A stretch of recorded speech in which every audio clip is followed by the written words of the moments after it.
Don't forget to think about your mistakes while I'm gone." Sarah's parting words hung in the air as she wheeled her suitcase toward the waiting taxi. I nodded, the familiar weight of disappointment settling on my shoulders. "I will," I promised automatically. The script was well rehearsed after 15 years of marriage. She paused at the door, her expression softening slightly. "This girl's trip is important to me, James. Use this time to really reflect. Things need to change." I watched from the doorway as the taxi disappeared around the corner. The house fell silent.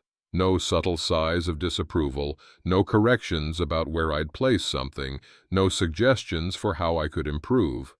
Just silence. I should feel guilty, I thought.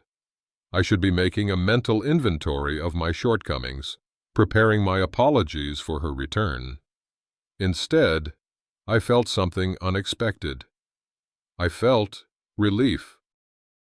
I closed the front door as the taxi pulled away, Sarah's parting words still hanging in the air.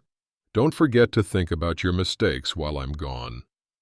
The morning sunlight streamed through our meticulously arranged living room, illuminating everything exactly as Sarah preferred it. The throw pillows precisely angled, magazines fanned in perfect symmetry on the coffee table, not a speck of dust visible on any surface.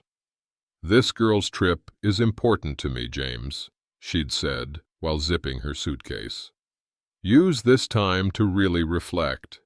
Things need to change." I'd nodded, a response honed by 15 years of marriage. "I will," I'd promised automatically, the familiar weight of disappointment settling on my shoulders. The script was well rehearsed. Sarah identifies a problem, usually me. I acknowledge it. I try to do better. Somehow, it's never enough. I wandered into the kitchen, carefully avoiding the new rug she'd bought last month, after explaining how my choice of the previous one showed my complete lack of taste. My coffee mug sat alone in the dishwasher. She'd already pointed out how I'd placed it on the wrong rack before she left. 3 days alone stretched before me. 3 days to contemplate my shortcomings. 3 days to prepare better apologies, better promises to improve. The house fell silent around me, complete silence for the first time in, I couldn't remember how long. Evening descended gradually, the house growing dimmer around me. I hadn't turned on many lights. Somehow, it felt wrong to illuminate spaces Sarah wasn't occupying. I moved through the rooms like a visitor, careful not to disturb anything. The television remained off. Sarah always controlled the remote, deeming my preferences mindless. Instead, I sat in the leather armchair tucked in the corner of the living room, the one she'd reluctantly allowed me to keep when we redecorated, though she'd moved it to where it was least visible. My fingertips traced the worn armrests. I should be making that list of mistakes, I thought. I should be figuring out how to be better when she returns. Yet, as darkness settled completely, I realized something strange was happening in my body. The persistent tightness in my shoulders had eased. The knot that permanently resided in my stomach had loosened. I took a deep breath and was surprised to find it didn't catch halfway, as it usually did. I waited for the guilt to come. Guilt for not immediately doing as she'd asked. Guilt for the relief I was feeling in her absence. But the guilt remained distant, theoretical rather than visceral. The silence that had initially seemed oppressive now felt peaceful. No sighs of disapproval. No corrections about where I'd placed something, no suggestions for how I could improve, just silence. And the strange, unfamiliar sensation of my own thoughts, uninterrupted. Later that night, I sat at the kitchen table with a notepad, determined to fulfill my promise. "Mistakes," I wrote at the top of the page, underlining it twice. I tapped my pen against the paper. Where to begin? The way I loaded the dishwasher, how I folded towels, my embarrassing laugh that Sarah had taught me to suppress at social gatherings. "Your problem, James," she'd told me countless times, "is that you just don't try hard enough to improve yourself." I wrote, 1. Not trying hard enough. But the pen stilled again. A memory surfaced. Last month's dinner with her colleagues. I'd spent hours preparing, rehearsing safe conversation topics, wearing the outfit she'd selected. "You nearly embarrassed me when you mentioned baseball to Dr. Chen," she'd scolded afterward. "I've told you a dozen times that intellectual conversation is appropriate at these functions." I hadn't known Dr. Chen was wearing a Yankees cap when he arrived. I'd only tried to be friendly. Another memory. The birthday gift I'd spent weeks selecting, a vintage record player, knowing her father had loved jazz. "If you'd been paying attention," she'd said, unwrapping it, "you'd know I've been wanting a spa package. This is just something you'd want." I donated it to Goodwill the next day. The pen remained motionless above the paper. Somewhere in the quiet house, a clock ticked steadily. My breath came easier than it had in years. A realization formed, tentative but insistent. Perhaps the problem wasn't that I didn't try hard enough. Perhaps I'd been trying too hard, at the wrong things, for the wrong reasons. For the first time in 15 years, I closed the notebook without listing my faults. Instead, I leaned back in my chair, a chair Sarah had deemed hideous, but I'd always found comfortable, and simply existed, unappraised and uncorrected. Tomorrow, I decided, I would think about something else entirely. I woke with a start, momentarily disoriented. The bedroom was bathed in soft morning light, and something felt different. My body hadn't tensed automatically upon waking, bracing for the day ahead. My jaw wasn't clenched. The familiar knot in my stomach was noticeably absent. It took me a moment to remember. Sarah was gone. I stretched fully, my limbs extending to their full reach, something I rarely did when Sarah was beside me, always careful not to disturb her, to take up too much space. The bed seemed enormous without her precisely arranged pillows and strict side boundaries. In the bathroom, I brushed my teeth standing squarely in front of the sink instead of off to the side where I normally stood to accommodate Sarah's arrangement of creams and lotions.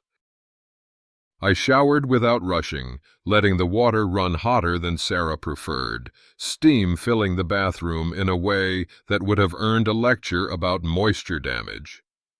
Downstairs, I opened the refrigerator and studied its meticulously organized contents.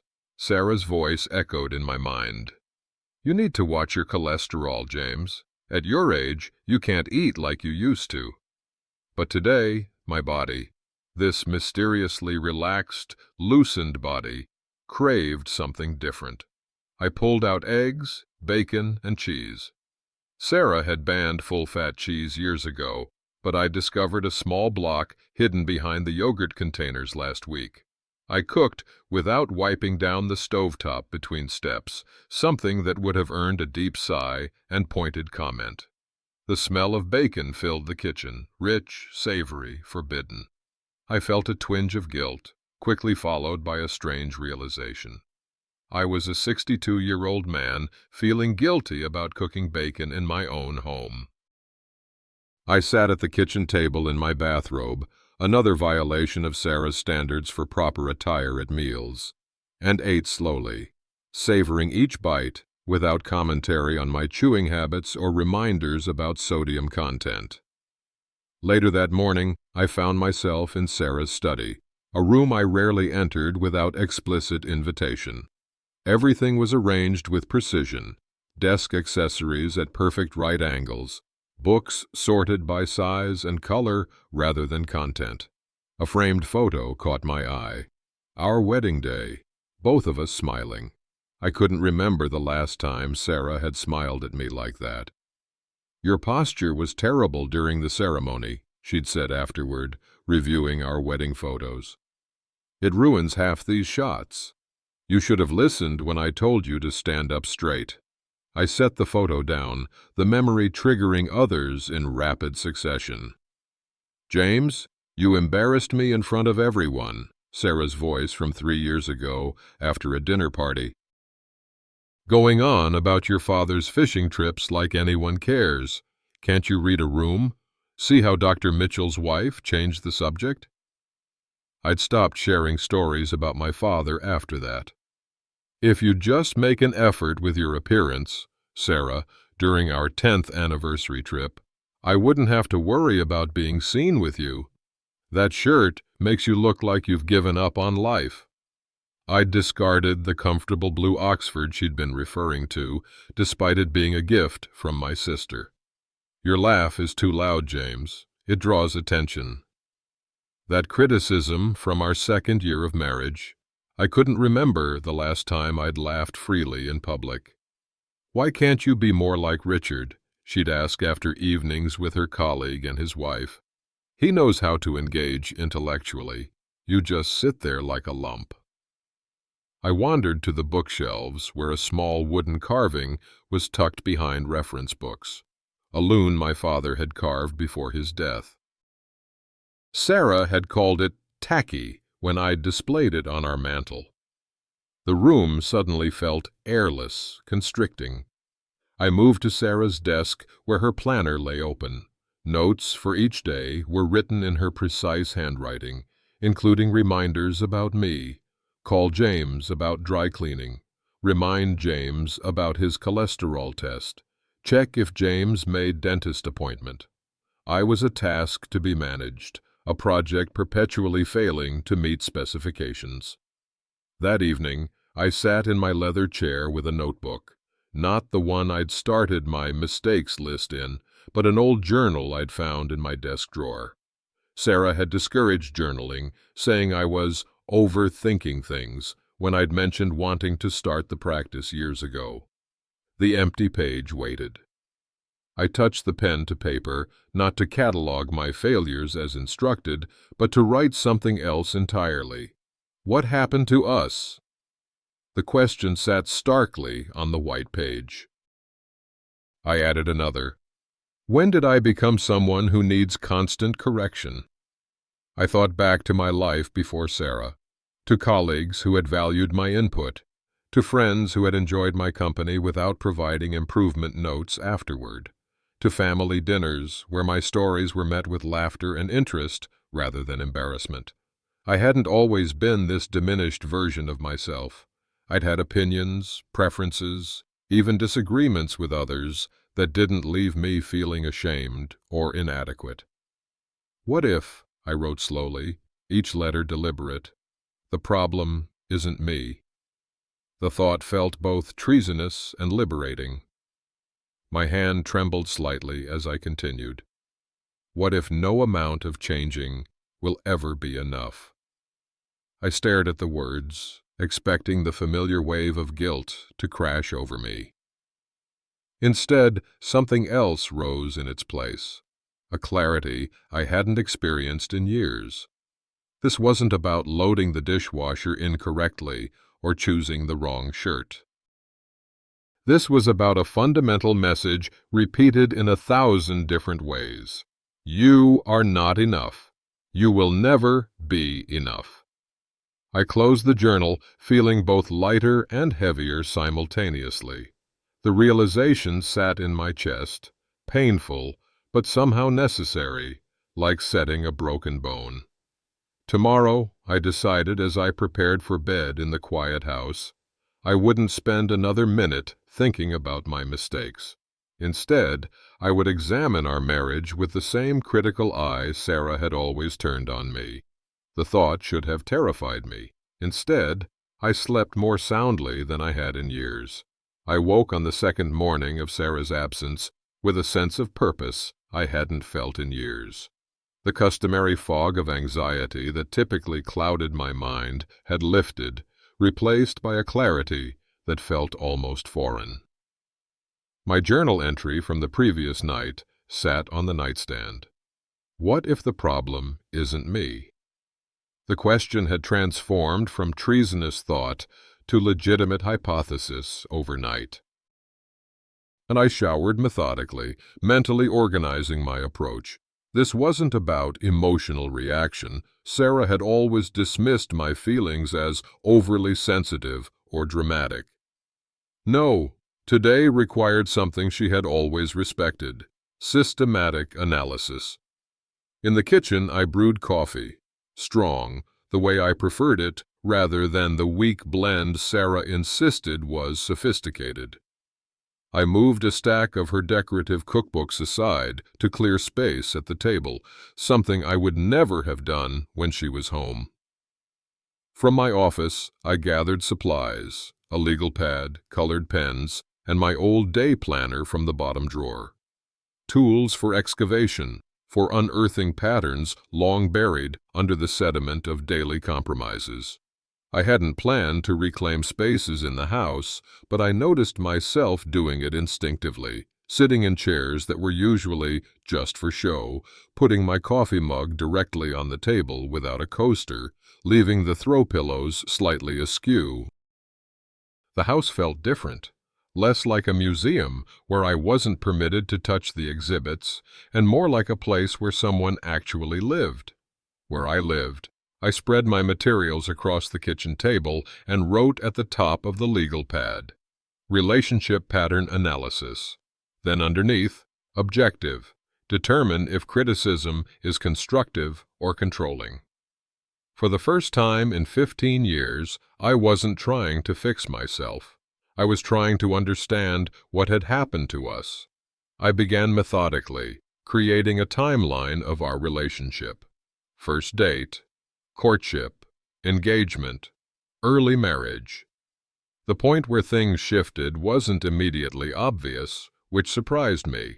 I'd expected to find a clear demarcation, before and after, but the transformation had been gradual, almost imperceptible. "You have potential," Sarah had said on our third date, adjusting my tie before we entered the restaurant. I'd been flattered then. Who doesn't want to be seen as having potential? 6 months in, "That shirt doesn't do you justice. We should update your wardrobe," said with a smile, a kiss on the cheek. Again, I'd been pleased by her interest in improving me. Our first year of marriage. "James, you interrupted Dr. Klein twice tonight. It makes you seem uneducated." No longer delivered with a kiss, but still under the guise of helping me navigate her social circles more successfully. The pattern emerged slowly as I worked backward through the years. What had begun as suggestions became expectations, then requirements, then criticisms when those requirements weren't met. "Your sense of humor is too lowbrow for my colleagues." "Can't you speak more articulately?" "You mumble. That opinion makes you sound provincial. Your interests are embarrassing to explain to my friends." I flipped through photo albums, wedding photographs where I stood ramrod straight after being told my natural posture was sloppy. Holiday pictures where my smile looked strained after being informed my natural grin was goofy. Family gatherings where I appeared withdrawn, having learned that speaking too much or too enthusiastically would earn a critique later. "You need to work on yourself, James. I'm just trying to help you be better. Why are you so resistant to improvement?" This is what people in love do. They help each other grow. I stared at a photo taken at Sarah's company party last Christmas. I barely recognized myself. The stiff posture, the careful neutral expression, the conservative clothing I'd never have chosen for myself. A man desperately trying not to make mistakes. The evidence was overwhelming, laid out in neat chronological order. This wasn't growth or improvement. This was erasure. I carried my notes to our bedroom, the symbolic heart of our marriage. Evening had fallen while I'd been lost in my analysis, and the room was bathed in shadows. I turned on a single lamp and sat on the edge of the bed, our wedding photo on the nightstand, catching the light. The smiling couple in that frame, they no longer existed. The man had been slowly disassembled, piece by piece, year after year. The woman had become something I barely recognized, not the person I'd fallen in love with, but someone who couldn't love me unless I was fundamentally different. I picked up the photo, studied it closely. My hands began to shake as the full weight of realization settled over me. "I've been apologizing for existing," I whispered to the empty room. 15 years of trying to be worthy. 15 years of adjusting myself to fit impossible standards. 15 years of believing that her love was conditional on my constant improvement, and that the fault lay in my inability to change enough. The trembling in my hands spread until my entire body shook with the force of the revelation. Memories crashed over me in waves, moments of joy suppressed because my enthusiasm was excessive, opinions silenced because they were uninformed, preferences dismissed because they were unsophisticated. I'd stopped wearing colors she found garish, stopped listening to music she deemed simplistic, stopped maintaining friendships she considered beneath us. I'd surrendered hobbies, interests, even relationships with family members who didn't meet her standards. I placed the wedding photo face down on the nightstand and stood catching my reflection in the mirror over the dresser. The man looking back at me was a stranger, a carefully constructed approximation of what someone else thought I should be. "This isn't love," I said to my reflection, my voice stronger than it had been in years. "This is control." The words hung in the air, undeniable in their truth. I'd spent 15 years believing I wasn't good enough. The reality was simpler and more devastating. I wasn't allowed to be myself. The marriage hadn't failed because I couldn't change enough. It had failed because change was the only currency that purchased temporary approval. I straightened my shoulders, looking my reflection directly in the eyes. "No more," I said firmly. The weight of constant correction would end now. After my revelation, I couldn't remain in the bedroom. The walls seemed to close in, the air too thick to breathe. I stumbled down the stairs, my legs unsteady beneath me as the full weight of understanding crashed down. In the living room, I collapsed into my leather chair, the one piece of furniture that had survived Sarah's multiple redecoration projects, though she'd relegated it to the corner. My hands trembled uncontrollably. A cold sweat broke out across my forehead. 15 years. The number echoed in my mind. 15 years of my life spent trying to earn approval that was perpetually withheld. 15 years of believing my natural self was fundamentally inadequate. 15 years of shrinking to fit someone else's vision.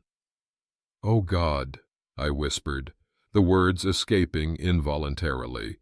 "What have I done?" I'd given up friends whose company Sarah found tedious, stopped visiting my sister after Sarah declared her home depressingly middle class, abandoned hobbies that brought me joy because they were deemed childish or common. My gaze fell on the bookshelves across the room. Behind a row of literary classics Sarah insisted we display, though neither of us had read them, was a shoebox. With shaking hands, I retrieved it, my small act of rebellion, a collection of things I'd kept despite Sarah's disapproval. Inside, baseball cards from childhood, a harmonica my father had taught me to play, letters from old friends, photos of fishing trips, small treasures from a life I'd willingly abandoned. I lifted the harmonica to my lips, an instinctive gesture. No sound emerged. I couldn't remember how to play, another loss among countless others. Grief washed over me in waves, each realization bringing fresh pain. Not just grief for wasted years, but for the person I'd allowed myself to become. a hollow approximation of a man shaped by criticism rather than care. I did this, I said aloud, the truth of it searing. I let this happen. I hadn't just been a victim, I'd been complicit in my own diminishment. Hours passed as I sat motionless in the darkened living room.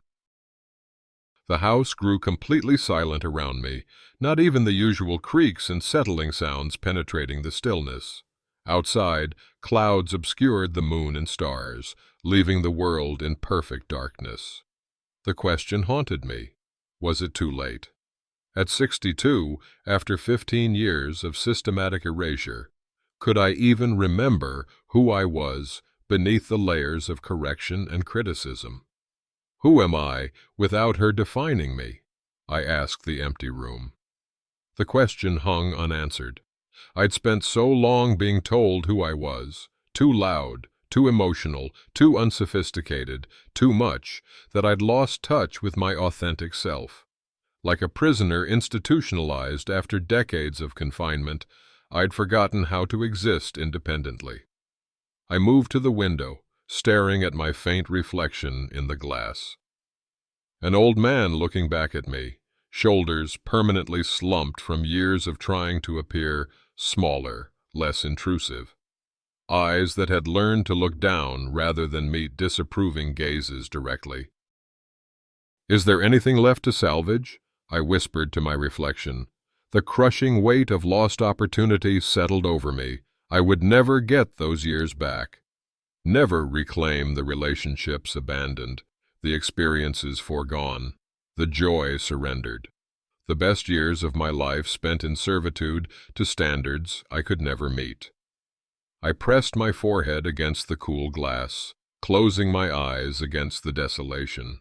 In the darkness behind my eyelids, I saw myself continuing this half-life, returning to the same patterns even after this moment of clarity, too afraid of change, too accustomed to diminishment. Sarah would return in 24 hours, expecting a list of my mistakes and promises to do better. The path of least resistance would be to provide exactly that, to slip back into the comfortable discomfort of our established dynamic. The thought made my stomach clench with revulsion. "I can't," I said aloud, the words barely audible. "I can't do it anymore." The admission felt both terrifying and necessary, like leaping from a burning building. The fall might kill me, but staying would mean certain destruction. I must have fallen asleep in the chair, because I woke to the first pale light of dawn filtering through the windows.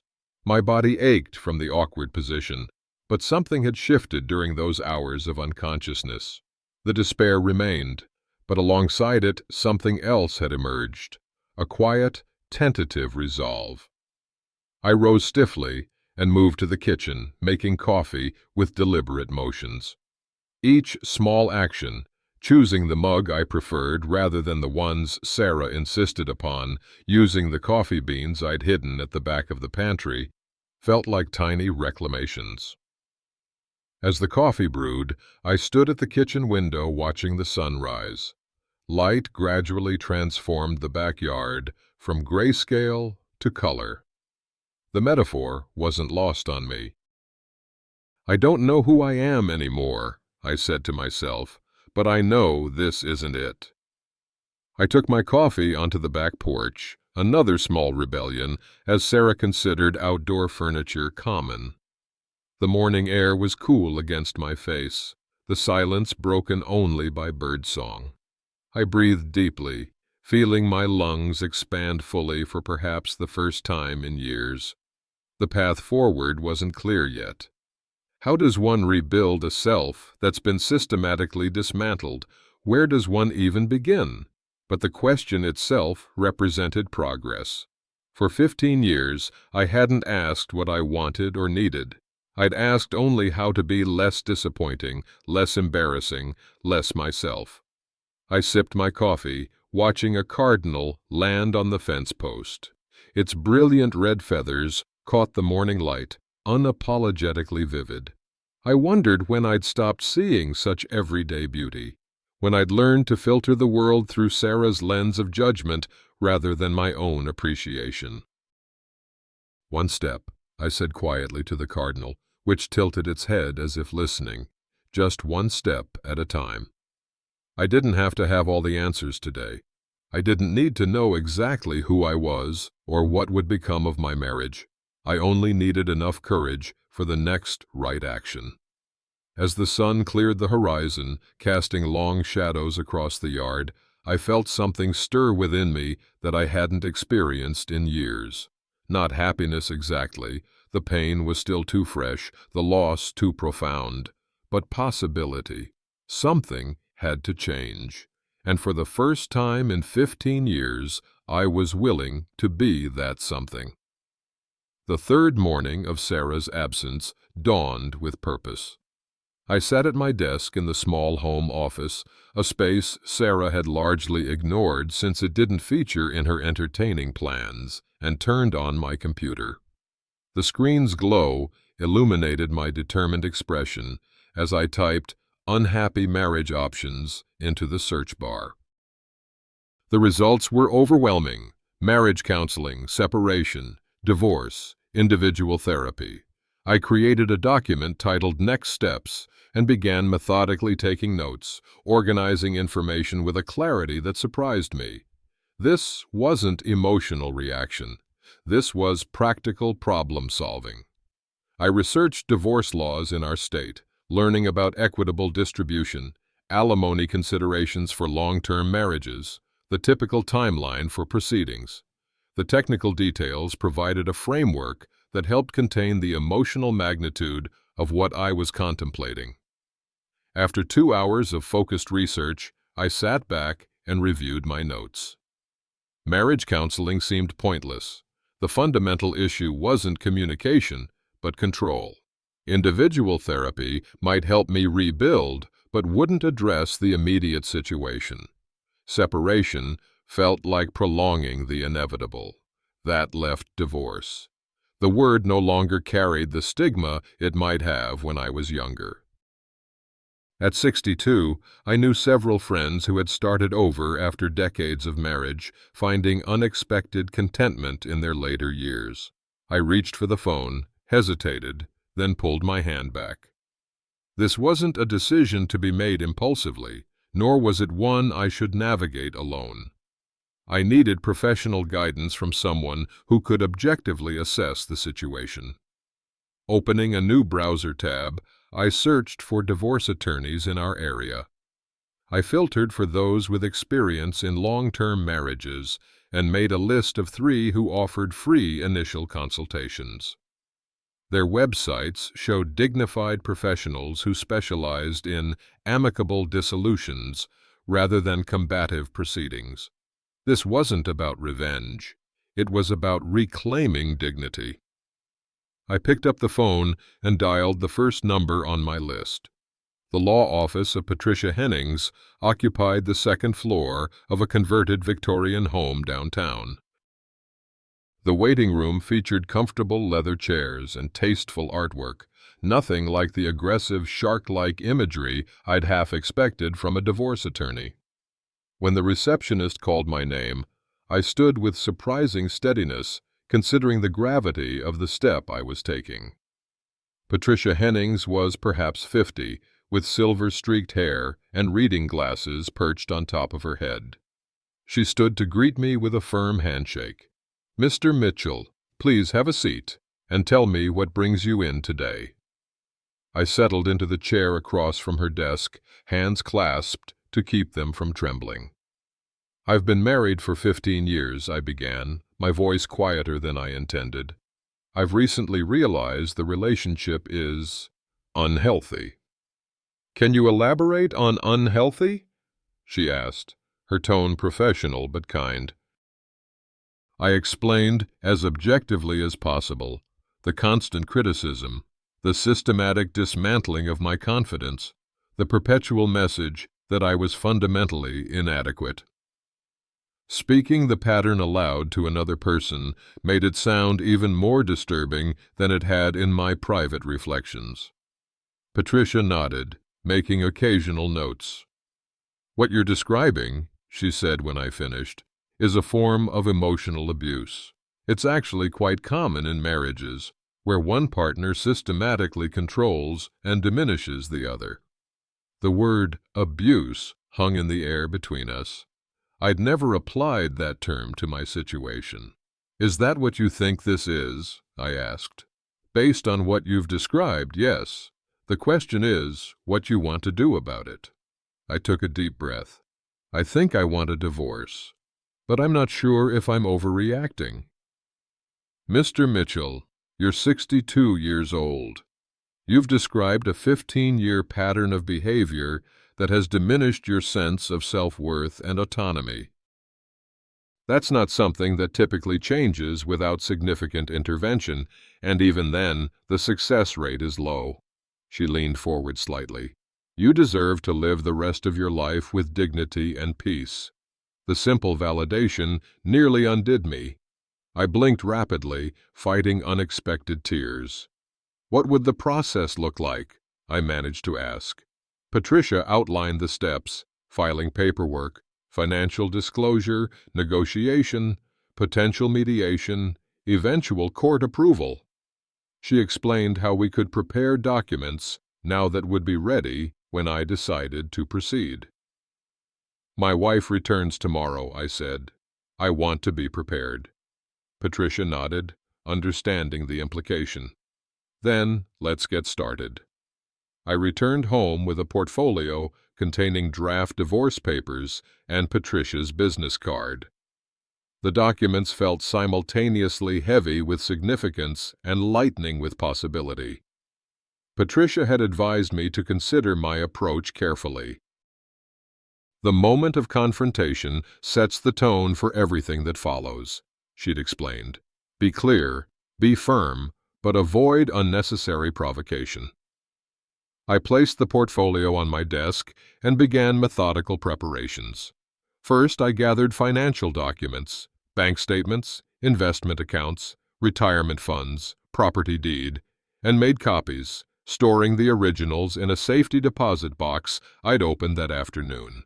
Next, I created a detailed inventory of personal possessions that held sentimental value: photographs from before our marriage, my father's watch, books I'd cherished, items that were unquestionably mine that I would insist on keeping. In the guest room closet, I found my old suitcase and packed enough clothing for a week, along with toiletries and medications. Not because I intended to leave, this was my home too, but because I needed to be prepared for any scenario. I moved through the house with growing confidence, no longer feeling like an intruder in my own space.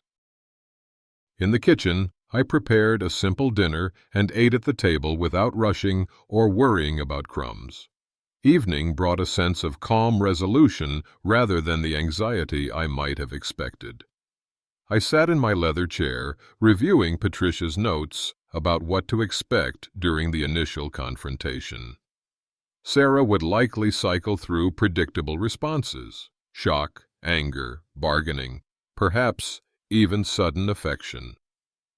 Patricia had warned me to remain steady through all of these. "Remember," she'd said, "you're not asking for permission to divorce. You're informing her of your decision."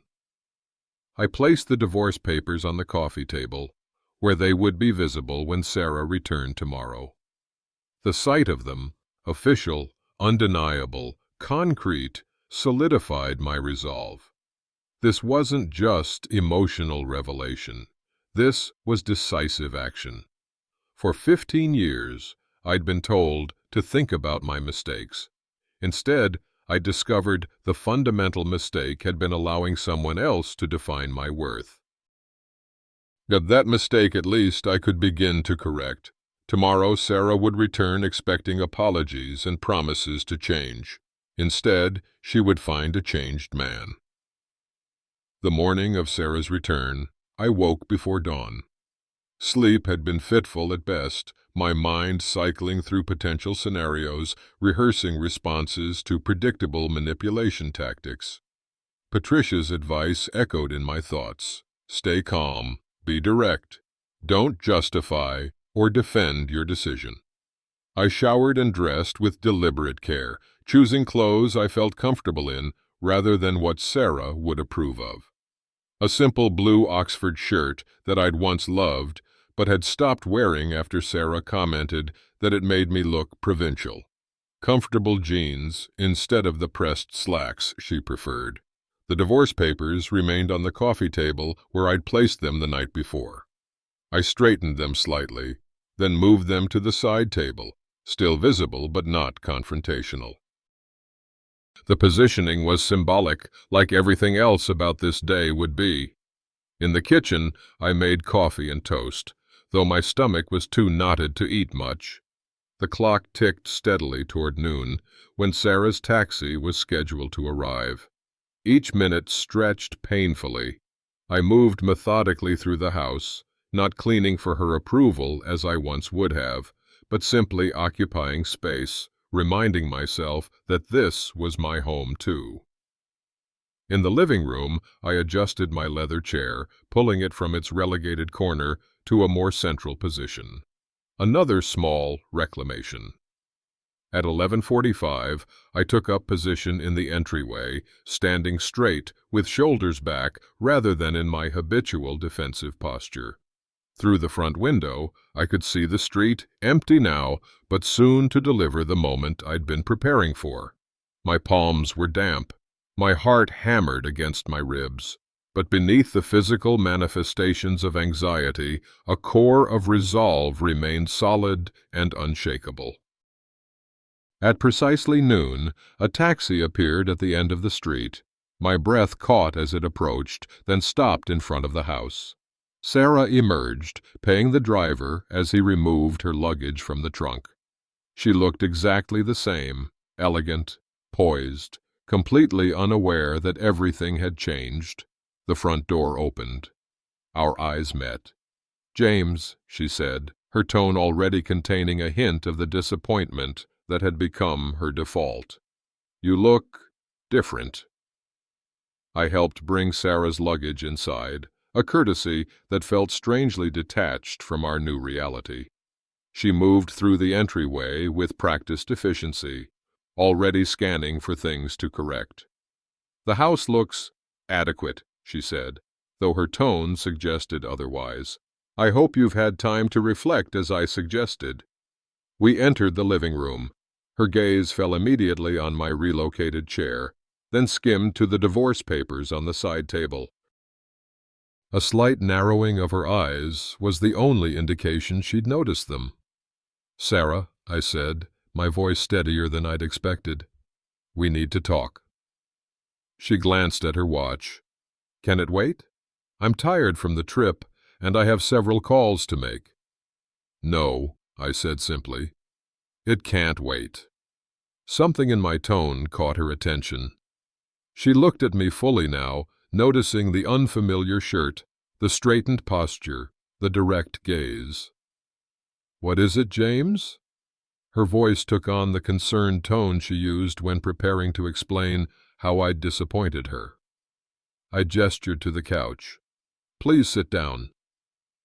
A flicker of irritation crossed her face at being directed, but she complied, arranging herself elegantly on the edge of the cushion. I remained standing. "I've spent these days thinking, as you suggested," I began, "not about my mistakes, but about our marriage. And—" the word carried expectation of the usual apology. "I want a divorce." 3 words, spoken calmly and clearly. No preamble, no justification, no room for misinterpretation.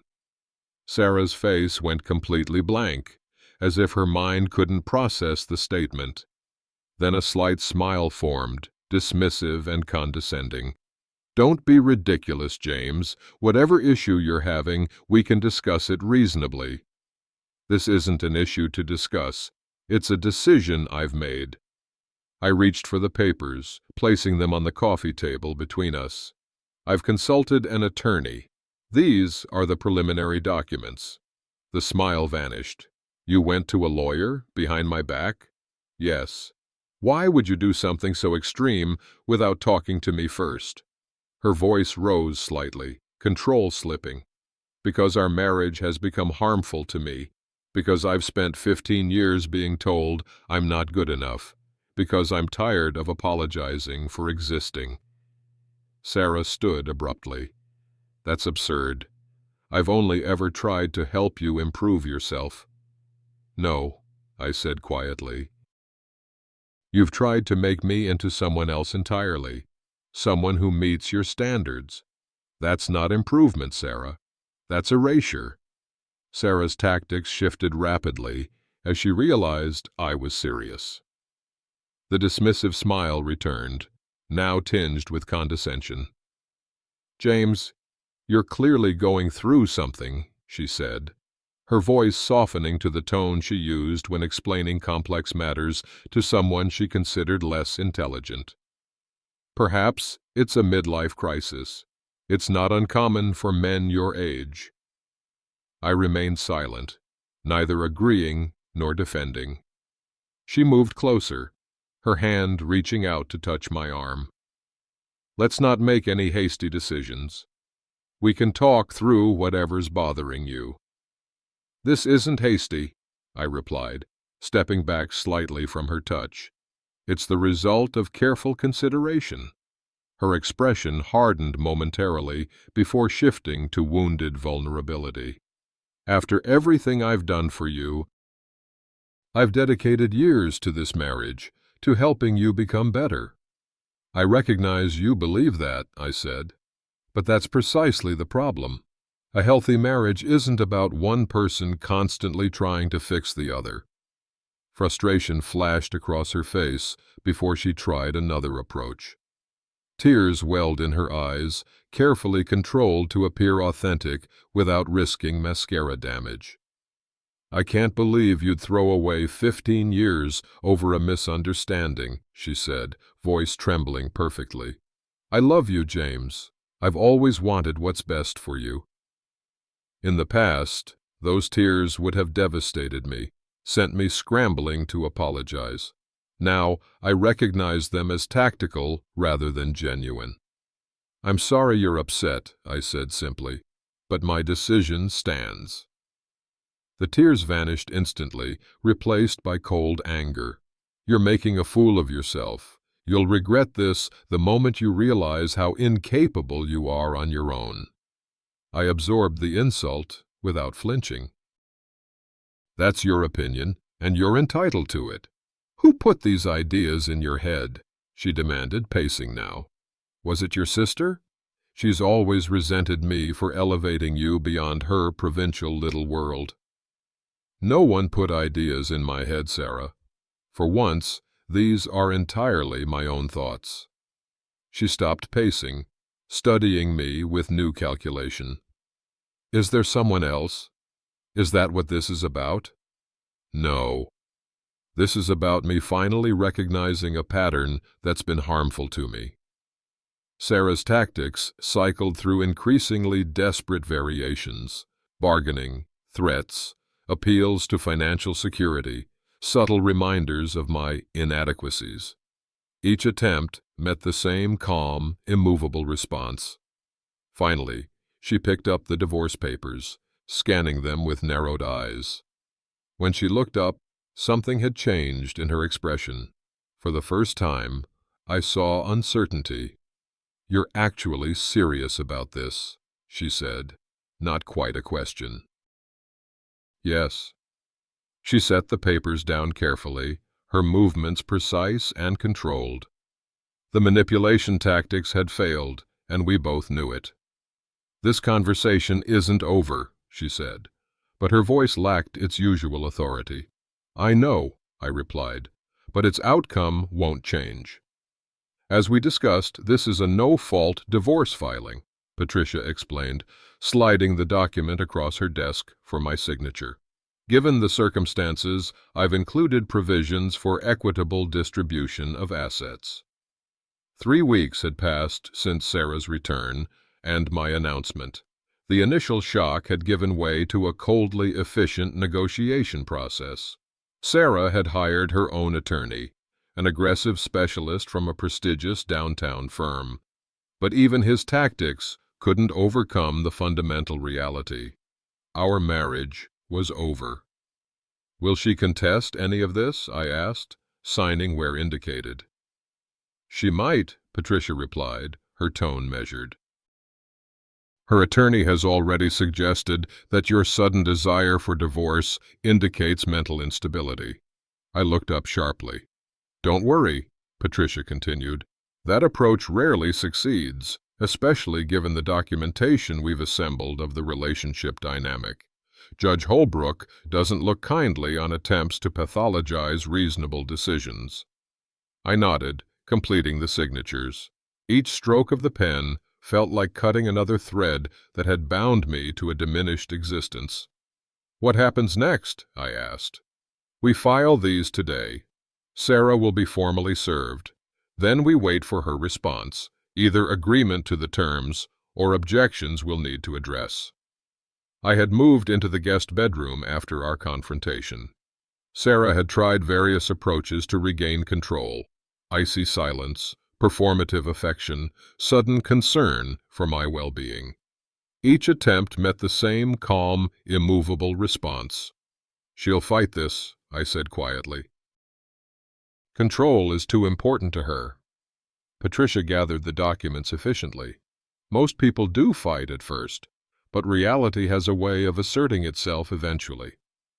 As I left her office, stepping into the bright spring afternoon, I felt the weight of the morning's proceedings, not as a burden, but as tangible progress. The legal machinery was now in motion, converting emotional decision into practical reality. I was no longer just thinking about freedom, I was actively creating it. "That box goes in storage," I said to the moving company worker, pointing to Sarah's carefully labeled container of holiday decorations. "These come with me." 2 months after filing, with negotiations stalled by Sarah's strategic delays, I had decided to move out. Not because I felt I should leave our home, but because I was ready for a fresh start. I'd found a small apartment in a renovated historic building downtown, walking distance to the park, the library, and a coffee shop where no one knew me as Sarah's husband. The rent was reasonable, the space modest but filled with character. High ceilings, hardwood floors, windows that actually opened, unlike the sealed designer ones Sarah had insisted on installing in our home. Sarah stood in the doorway, watching the movers with thinly veiled disdain. "This is completely unnecessary," she said, not for the first time. "You're being impulsive." I continued sorting through books, selecting those that were truly mine rather than those Sarah had deemed appropriate for our collection. "It's actually the opposite of impulsive," I replied calmly. "It's a carefully considered decision." "People will talk," she said, shifting tactics. "Everyone will wonder why you've left after all these years." I placed my father's worn copy of Hemingway's stories in the take box. "I've spent too long worrying about what other people think." The movers worked efficiently, loading my surprisingly modest possessions. I'd realized during inventory that very little in our house truly reflected me. Most items had been selected by Sarah to project a specific image, to fit her vision of appropriate status markers. What I valued most were the things she'd dismissed: family photographs, books from my youth, fishing gear that had gathered dust in the garage.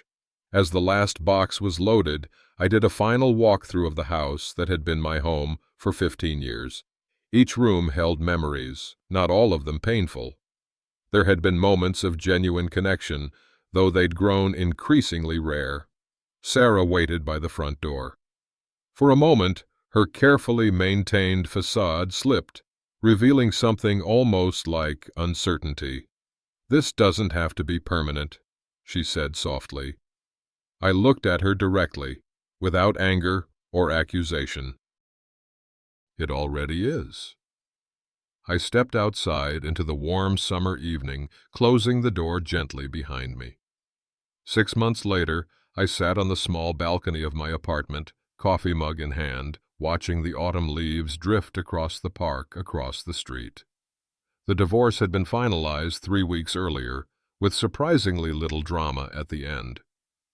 Sarah had finally recognized the inevitability and negotiated a settlement that allowed her to maintain appearances, the house, most of the assets, a story she could tell that preserved her dignity. I had asked for little beyond personal items and enough financial security to start over. Freedom was worth more than furniture. My apartment had gradually transformed from a sparse temporary space to a true home. Bookshelves lined one wall, filled with volumes I'd actually read and enjoyed rather than displayed for impression. My father's loon carving sat prominently on the mantel. A comfortable, slightly worn leather chair, a thrift store find, occupied the corner by the window, perfect for reading. I'd reconnected with my sister after years of minimal contact, started fishing again on weekends, joined a book club at the library where my opinions were met with interest rather than correction. My phone chimed with a text message.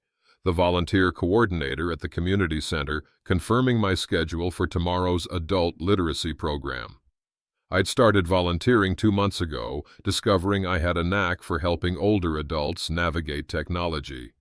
My patience, apparently, was an asset rather than a liability. I sipped my coffee, savoring both its flavor and the simple fact that I'd chosen the brand because I liked it, not because someone else deemed it sophisticated enough. At 63, I'd expected to feel diminished by starting over. Instead, each day brought small discoveries of self that had been buried beneath years of criticism. Not all days were easy. There were still moments of doubt, of wondering what might have been, but even the difficult days were authentically mine. From my balcony, I could see people walking through the park. Couples, families, solitary individuals like myself, all on their own paths, all with their own stories. Mine was still being written, not by someone else's correcting pen, but by my own steady hand. And for the first time in 15 years, I was genuinely curious to see what came next. Exactly 1 year after the divorce was finalized, I sat on my balcony watching the autumn leaves drift across the park. The morning air carried a hint of wood smoke and the promise of winter, but I was comfortable in my old cardigan, the one Sarah had deemed embarrassingly shabby that I'd reclaimed from the back of a closet. At 64, I discovered that life could begin again, not with dramatic flourishes, but with quiet dignity. The past year had been one of gradual reclamation, of interests abandoned, friendships neglected, aspects of self suppressed. Like a garden long untended, some things had died beyond recovery, but others had merely gone dormant, waiting for the right conditions to reemerge. What I'd learned wasn't simple or easy to articulate. That love, which demands constant correction, isn't love at all. That peace can be worth more than preserving a relationship that diminishes you. That it's never too late to reclaim your right to exist as yourself. I'd also learned that walking away isn't failure. Sometimes it's the most courageous act possible. There's profound difference between giving up and recognizing when something is fundamentally harmful. The hardest lesson was acknowledging my own role in the dynamic. I had allowed it. Year after year, I'd surrendered pieces of myself, believing this was what relationships required. The truth was more complex. Healthy connections expand who we are. They don't contract us. Sometimes I still catch myself apologizing unnecessarily or doubting my perceptions. The habits of 15 years don't vanish overnight, but now I recognize these moments for what they are. Echoes, not reality. What would I tell someone else trapped in such a pattern? That dignity matters. That you deserve to be loved for who you are, not who someone else wishes you to be. That relationships should add to your life, not diminish it. And perhaps most importantly, that it's never too late to choose yourself. The future stretches before me now, uncertain but authentically mine. Not perfect, not without challenges, but lived on my own terms.